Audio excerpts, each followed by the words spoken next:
He didn't look up right away. He was too busy fumbling with the stack of parking tickets shaking in his hands, mumbling under his breath like he was cursing the cars, the heat, and life itself. But the second I said his name, soft, slow, controlled, his head snapped up like someone had yanked a string attached to his chin. Frank! Let's wait here before we continue. Please do not forget to like, share, subscribe, and also drop your comment below. Let's continue. His eyes widened, his mouth opened then snapped shut. The valet cap sat crooked on his head. The man who once laughed as I was forced to move my boxes out onto the sidewalk now stood in the lobby of my hotel, wearing a name tag that read temporary staff. He looked like he had seen a ghost. He was looking at the ghost of the kid he buried. And finally, he knew it. Caleb, he whispered. No, I said, stepping closer, letting him see every piece of the life he told me I'd never have. Mr. Ward. The same title he mocked me for dreaming about. The same title he now worked under. Fade to black, title card appears. My uncle laughed when I couldn't afford rent. I just hired him to park cars at my hotel. My name is Caleb Ward *, and here's how we got here. Flashback. I was standing on his porch, holding a final notice from my landlord and a bag of clothes that didn't even zip shut anymore. My hands were shaking. My voice felt stuck in my throat. Asking him for help already felt like defeat, but I had no other family left. I had nowhere else to go. Uncle Frank, I just need a cooch for a couple nights, I said. He didn't even pretend to think about it. He threw his head back and laughed, a full belly laugh, a laugh so loud his wife peeked out from the kitchen. Look at you, he said, 26 years old and still can't take care of yourself. You think life's a movie. You think you're some big dreamer who's gonna make it. Wake up. My chest burned with humiliation, my vision blurred. It's just a rough month, I whispered. Rough life, he corrected, and it's not my problem.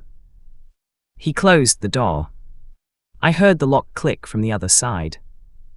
That was the first night I slept in my truck. The truck smelled like old fries and engine oil. The seat springs stabbed my back, and the sky above me didn't care that I had nowhere to go. I pulled my knees to my chest and tried to breathe through the shame. My uncle's words repeated in my head like a curse. Rough life, not my problem. But the humiliation was what hurt most. It was his smile. That stupid, satisfied smile. I made myself a promise. Not revenge. Not yet. Just a simple, quiet vow. I would never ask him for anything again.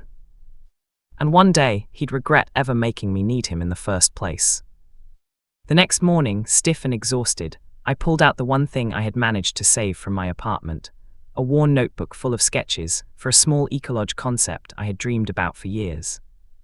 My handwriting was messy, my drawings were worse, but the idea burned inside me, and with nothing left to lose, I wrote a new page. A real plan. A real timeline. Real steps. I wrote until my hands cramped. I wrote until the sun went down again. It didn't make my situation better, but it gave me something stronger than safety. It gave me purpose. I got a job washing dishes at a noisy diner 2 towns over. My truck barely made it, coughing smoke like an old man who needed a break. The dish pit was hot and cramped, grease coated everything. My apron never came clean again, no matter how hard I scrubbed it at night. But I showed up early, I left late, I saved every tip the waitresses slipped me. I wasn't building a fortune. I was building a foundation. And for the first time in a long time, I felt alive.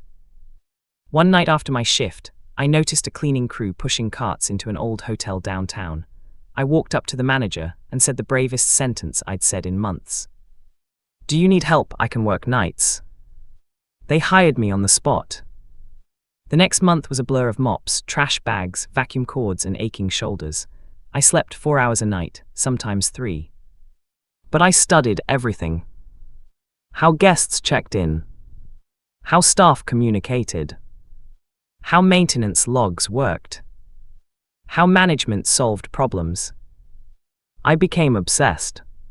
If my coworkers thought I was weird for staring at the front desk workflow like it was the Mona Lisa, none of them said anything. One night, the night manager, An older man named Patrick Asterisk found me reorganizing supply closets with the energy of a man trying to rewrite his destiny. "You think like a manager," he said. "No," I corrected him, "I think like an owner." He looked at me for a long moment, then smiled. "Then act like one." That sentence changed everything. He gave me extra hours, extra training, extra responsibility. I wasn't climbing a ladder.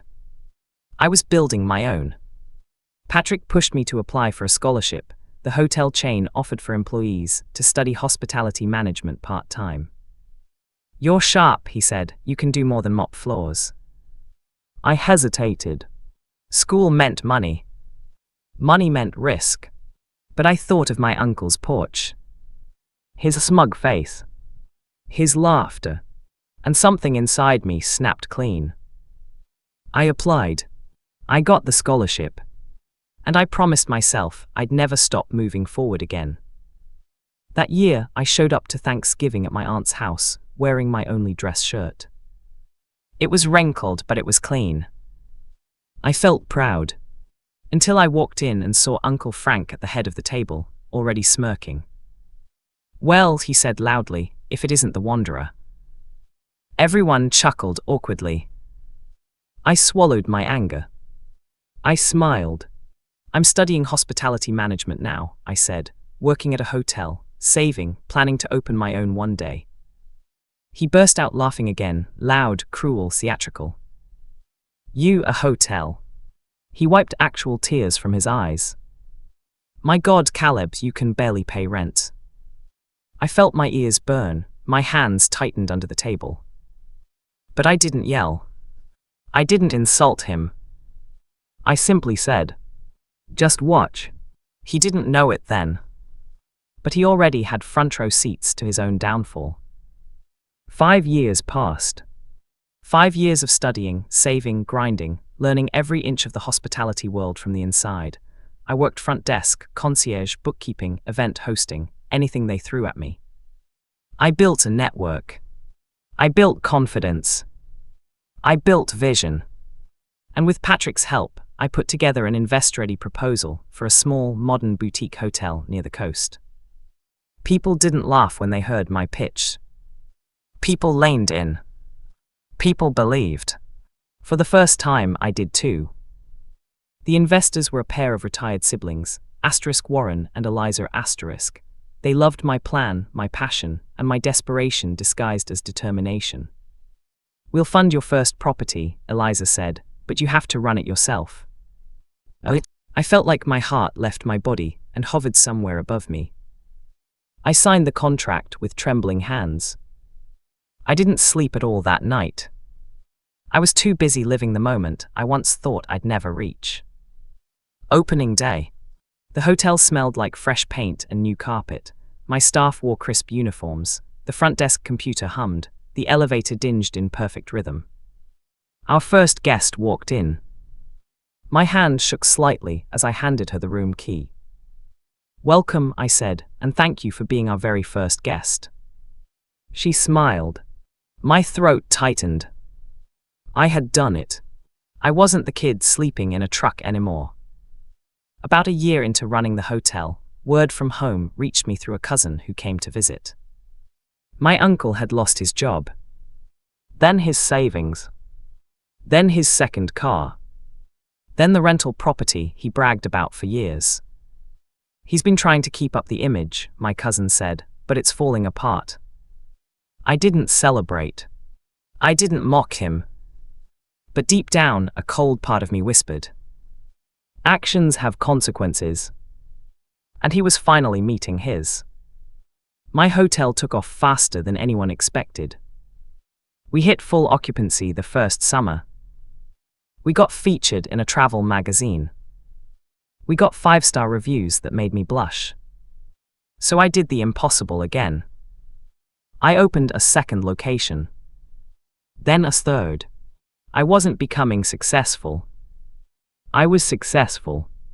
And every win tasted a little sweeter, knowing he once told me I'd never amount to anything.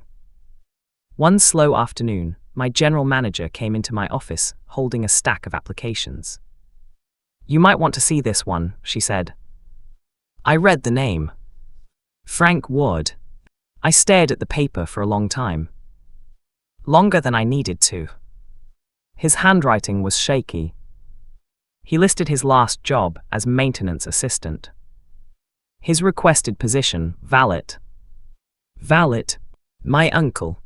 A valet? The same man who mocked me for not having money to afford rent. I closed the folder. "Schedule him," I said calmly. I didn't show up to the interview. I watched from the security camera instead. He looked smaller. Older. More desperate. He sat there clutching his hat, answering questions with that forced confidence men use when they know their pride is dying. He didn't even mention me. To him, I didn't exist. To me, this was the beginning of justice. My manager hired him without mentioning my name. He needed the work. We needed staff. Simple. But I waited. I wanted the moment to be perfect. Not cruel. Not dramatic. Just real. He would see the life he mocked me for dreaming of. He would see the success he swore I'd never touch. And he would have to stand in it. He didn't recognize me at first. I stood behind the front desk during his orientation, dressed in a tailored suit, hair neatly combed, the posture of someone who had earned his place. He walked right past me. Not a flicker of recognition. The irony tasted like honey. But I let him settle in. The moment was coming. When he finally looked up from the stack of parking tickets and saw me, he froze. His face went pale. His lips trembled. His shoulders sagged. "Caleb," he whispered. I shook my head. "Mr. Ward." He swallowed hard. I didn't know you." "Own the hotel," I finished for him. "Yeah," I figured. He stared at the floor. For once in his life, he was speechless. Why didn't you tell me?" he asked quietly. "Why would I?" I replied. "We don't talk, remember, you made that choice." He winced. I was going through things," he muttered. "So was I said. "I just didn't take it out on family." He opened his mouth, but nothing came out. The silence between us felt like a lifetime. I didn't fire him. I didn't humiliate him. I simply handed him his shift schedule like I would any other employee. He stared at the paper. You're keeping me here?" he asked. "As long as you do your job," I said. "Everyone deserves a chance to rebuild." He nodded slowly, shame flickering across his face. For the first time, I saw him without the arrogance. Just a man. Flawed. Human. Breaking. And it wasn't my job to finish him. He had already done that himself. Word spread among the staff. Some found it funny. Some found it poetic. Some found it sad. But I ignored the whispers. He worked. He showed up. He kept his head down. Every time he passed me in the lobby, he nodded respectfully. Not fearfully. Respectfully. That mattered more than I expected. One night after a long shift, he approached me in the parking lot. He looked nervous. Like he had rehearsed what he was about to say 10 times. "I was cruel to you," he said, "and you didn't deserve it."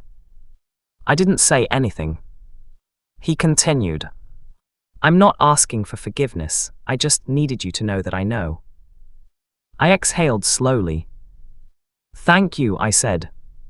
He nodded, relieved. But I wasn't done. "You were wrong about me," I added, "but that's okay, I was wrong about you too."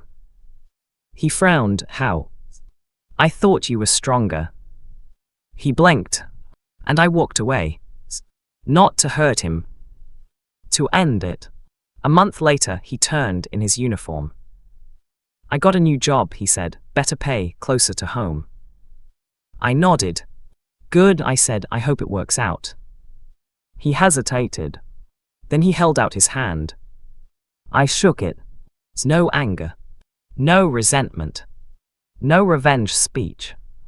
Just closure. He walked away. For the first time in my life, he didn't look larger than me. He looked small, human, and free from me, just as I was free from him. I stood in the lobby, looking around the hotel I had built from the ashes of the life he once stepped on. Revenge wasn't hiring him. Revenge wasn't watching him shrink in my presence.